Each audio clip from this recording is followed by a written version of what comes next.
여러분 안녕하십니까? 채널K 뉴스입니다.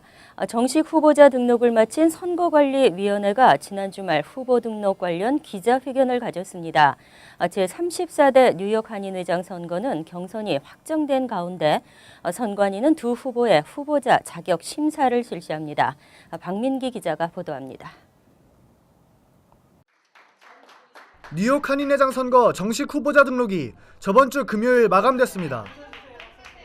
김민선 후보가 지난 10일 등록을 마쳤고 민승기 후보가 지난 13일 등록을 마쳐 제34대 뉴욕 한인회장 선거는 경선이 확정됐습니다. 선거관리위원회는 저번 주 토요일 베이사이드에 위치한 삼원각에서 후보 등록 마감과 앞으로의 심사 관련 기자회견을 가졌습니다. 선관위는 두 후보자들이 제출한 서류를 바탕으로 오는 18일까지 제출한 서류 검토, 신원 조회, 거짓 기재 검사 등 두 사람의 후보자 자격 심사에 들어갑니다. 우선 그 신원 조회를 월요일 날 의뢰할 계획이고, 그 다음에 그 서류상으로 지금 뭐 특별하게 차질이 있는지, 잘못 기재가 됐는지 이런 걸 중심으로 해서 볼 예정이고. 만약 두 사람에게 후보자 결격 사유가 없을 시 오는 20일 뉴욕 한인회관에서 기호 추첨을 실시하고 다음 날인 21일부터 2주간 본격적인 선거운동을 시작하게 됩니다. 선거관리위원회는 정식 후보 등록이 마감된 만큼 앞으로 사전 선거운동 등 선거 과열 양상 예방에 최선을 다하겠다는 입장을 밝혔습니다. 한편 최근 뉴저지 내 투표소 설치 문제로 뉴저지 한인회와 갈등을 겪고 있는 선관위는 뉴저지 한인회와 합의가 안 될 경우 뉴저지 내 다른 단체와 상의해 투표소를 설치할 계획입니다. 채널K 뉴스 박민기입니다. 대뉴욕지구 강원도민회가 2015년 강원도민회 밤 행사를 개최했습니다. 20여 명의 학생들에게 총 $10,000의 장학금을 전달하는 시간도 가졌습니다. 박민기 기자가 보도합니다. 대뉴욕지구 강원도민회가 2015년 강원도민회 밤 행사를 개최했습니다. 지난 주말 플러싱에 위치한 금강산 연회장에서 진행된 이번 행사에는 박용태 강원도민회장, 류재봉 퀸즈 한인회장 등 200여 명의 관계자들이 참석했습니다. 박용태 회장은 선대 회장들의 꾸준한 지원이 있었기에 강원도민회가 지금까지 올 수 있었다며 감사의 인사를 전했습니다. 또한 한국 업체들의 지원을 받아 이번 장학금을 마련할 수 있었다고 밝힌 박용태 회장은 장학금 전달이 학생들에게 도움이 된다면 앞으로도 장학 사업을 지속하겠다는 뜻을 전달했습니다.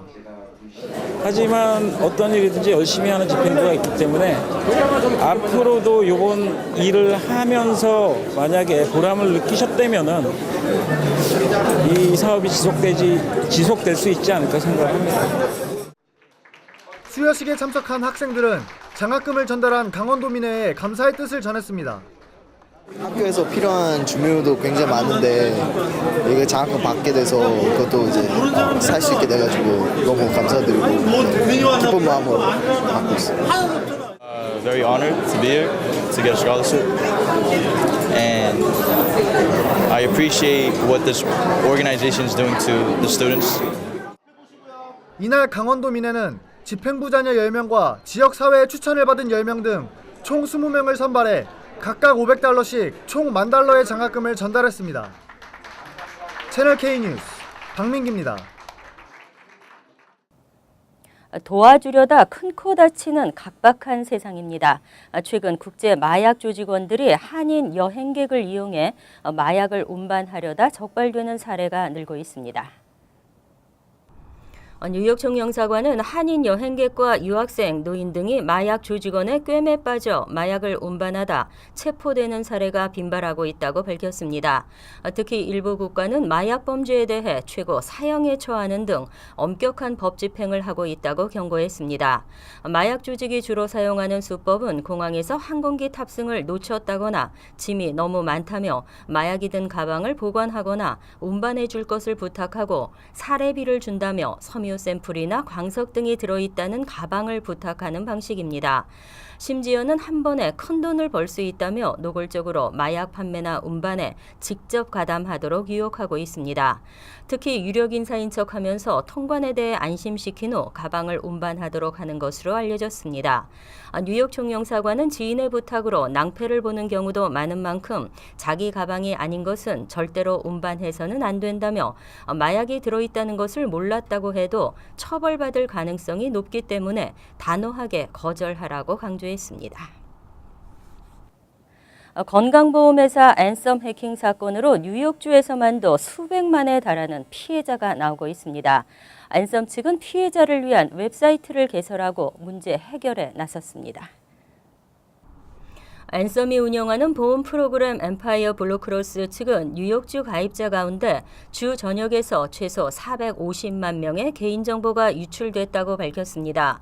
엠파이어 블루크로스 대변인은 과거 가입자들도 피해를 입은 것으로 파악되고 있지만 아직 정확히 몇 명의 정보가 해킹됐는지는 알기 어렵다며 현재 이를 확인하기 위한 작업이 진행 중이라고 설명했습니다. 한편 이번 해킹 사건으로 엠파이어 블루크로스에 가입된 여러 노조와 교육기관 등도 피해를 당한 것으로 파악되고 있습니다.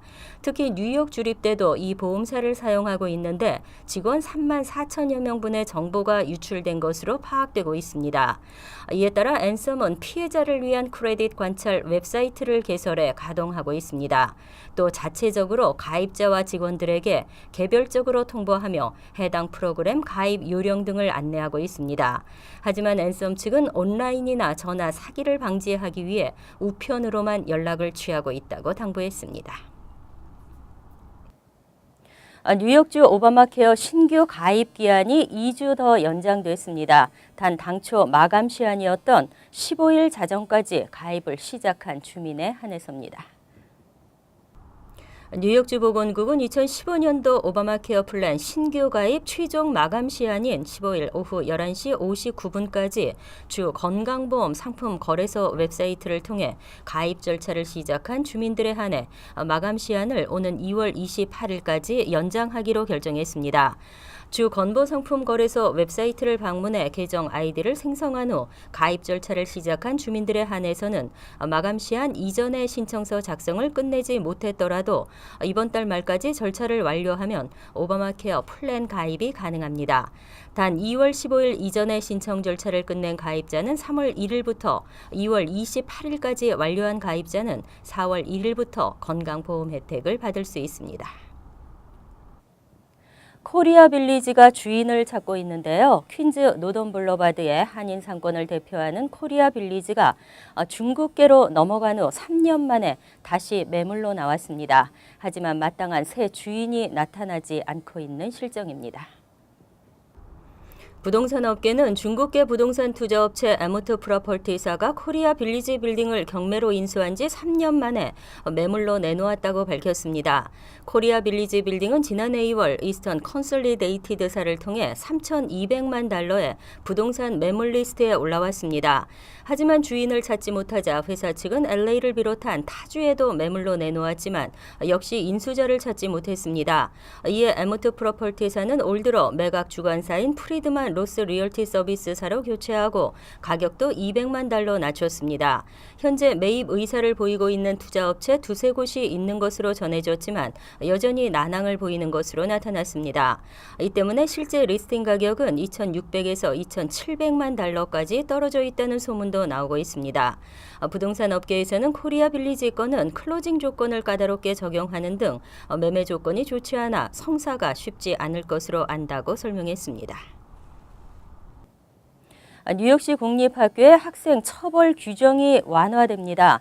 처벌보다는 화합을 통해 문제를 해결하고 갈등을 치유한다는 방침입니다. 뉴욕시 교육국이 정학처분의 기준 완화 등을 담은 훈육 규정 개정안을 발표했습니다. 교육국은 그간 훈육 규정이 지나치게 엄격해 불필요한 정학 조치가 많았다며 정학률을 줄이겠다고 밝혔습니다. 또 학생에게 문제가 발생했을 때 단순히 911에 신고하기보다 훈련된 교직원이 학생을 교육할 수 있도록 규정을 변경하겠다고 덧붙였습니다. 특히 학생들 간의 싸움 등의 경우 단순 처벌보다는 관련 당사자들 간의 갈등을 치유하는 이른바 회복적 조치를 더 많이 활용하겠다는 계획입니다. 한편 이런 훈육 규정 완화로 인해 학교 안전이 위협받을 수 있다는 지적에 대해서는 뉴욕시경과의 협력을 강화하고 안전한 교육 환경을 유지하겠다고 설명했습니다. 또 시경과 시장시를 포함해 교직원과 학부모 등으로 구성된 학교 환경 리더십 팀을 발족하기로 결정했습니다. 교육국은 이를 위해 $500만 이상의 예산을 투입하고 오는 3월 2일 공청회를 열어 여론을 수렴하겠다고 밝혔습니다. 폭설의 강추위까지 이어지면서 도로 곳곳에 얼어붙은 눈이 녹을 줄을 모르고 있습니다. 앞으로는 눈을 제대로 치우지 않으면 벌금이 부과됩니다. 뉴욕시 청소국은 지난 1월 13일부터 이달 3일까지 뉴욕시 5개 보로에서 건물주에게 발부된 제설작업 위반 티켓이 2,800장을 넘었다고 밝혔습니다.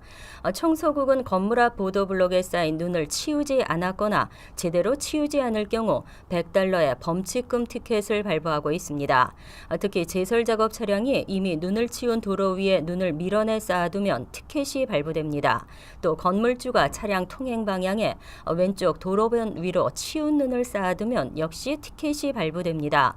제설 차량은 차량들의 좌회전을 용이하게 하기 위해 모든 도로에서 오른쪽 도로변으로 눈을 치우고 있습니다. 한편 건물주는 눈이 그치기 시작한 뒤 4시간 이내에 제설 작업을 완료해야 합니다. 눈이 오후 9시 이후에 그친 경우에는 다음 날 오전 11시까지 치우도록 규정되어 있습니다. 청소국 대변인은 부적절하게 눈을 치운 경우 가게와 주택 빌딩 소유주에게는 바로 티켓이 발부되며 이후 우편으로 송부된다고 설명했습니다. 휴대전화, 통신사를 바꾸자니 사용하던 번호가 바뀌고 그래서 쉽게 통신사를 변경할 수가 없었는데요. 앞으로는 휴대전화 통신사를 바꾸어도 사용하시던 전화번호를 그대로 사용할 수 있게 됐습니다. 휴대전화 이용자들은 통신회사를 바꾸게 되면 새로 휴대전화를 구입하거나 불법으로 기존 휴대전화를 언록해야 하는 불편함이 있었습니다. 하지만 지난 11일부터 소비자 선택 해제 무선통신 경쟁 법안이 발효됐습니다. 앞으로는 약정 기간이 지나면 통신사들이 기기의 잠금 기능을 풀도록 해 통신사 간 이동이 자유롭게 됐습니다. 지난해 8월 오바마 대통령은 백악관 청원 사이트에 올라온 시민청원운동을 토대로 이 법안에 서명했습니다. 지난 2012년 의회 도서관은 휴대전화를 언록하는 것이 지적재산권 침해로 불법이라는 결정을 내린 바 있습니다. 하지만 이에 반발한 소비자들은 청원 운동을 전개해 무려 11만 4천 명이 온라인 서명에 참가했습니다. 스캇 버그맨 이동통신 산업협회 부회장은 이번 법안으로 앞으로 휴대전화 이용자들이 더 저렴한 요금제를 찾아 이동할 수 있을 것이라고 설명했습니다. 또 통신사 간 경쟁이 고객들을 요금 과열 양상으로부터 보호할 수 있을 것이라고 덧붙였습니다. 항상 여러분과 함께하는 채널 K 뉴스 여기서 마칩니다. 편안한 밤 되시기 바랍니다.